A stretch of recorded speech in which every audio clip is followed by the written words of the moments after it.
We will be making cream o flavor. Half cream o half Oreo. Oreo man to.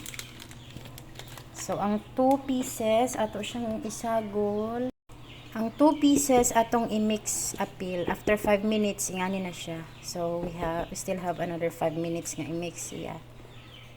Dahil ang katong duha, sa ano na to siya. Dito na nato ibutang pag mahuman na.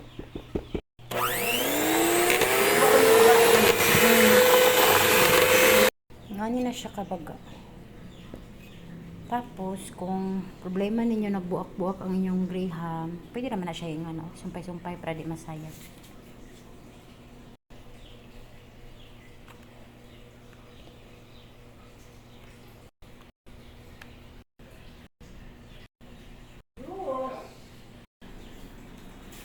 Pwede na punta sa pikas.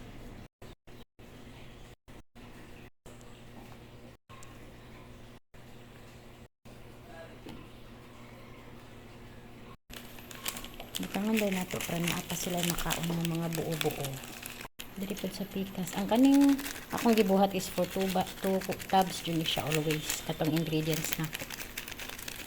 Ingana na yung hitsura. So, sunod na nato. Ihurot na nato ning last na mixture. So, ready na siya para patungan ng biscuits. Ganda. Done with our cookies and cream graham bar flavor. So, ugma, pwede na siya hiwaon and dalhon na ako sa tindahan. Kaya murag wala na dito. So,